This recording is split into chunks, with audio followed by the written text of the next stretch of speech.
后来镜头锁等来台湾来看高雄市长的补选。这位民众党的立委蔡碧如接受到广播电台的访问，伊讲民进党有真强大的行政的资源，讲少年人拢无咧管民进党的内容甲本质，都是咧对爽、咧对流行。这个话一个讲出，引发着外界的批评。但其卖来回呛讲，唔通甲少年人当作是塑胶。讲这个话，敢会冲击到民众党的吴益政的选情呢？吴益政讲，这个选举有会当预估甲无法度预估的变化，必须要不断来面对甲解决问题。但今卖透早就到市场去拜票，唔拿家庭主妇热烈欢迎。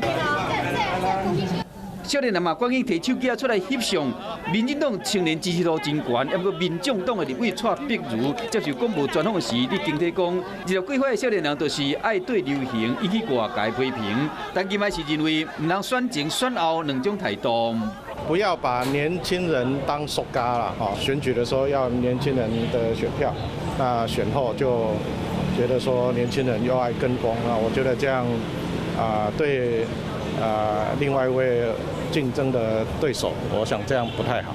去高雄港边了解游艇的产业，蔡碧如这段话，敢会影响代表民众党出征的吴益政选情？伊讲，就是这是挑战，面对挑战啊，人生也是如此啊。比战搁比野，搁来一个 OK。李美珍、上白加国民党智库副董事长连胜文，也有国民党前主席朱立伦翕相，一起来展现我们活力、阳光、希望、青春的这样的一个精神。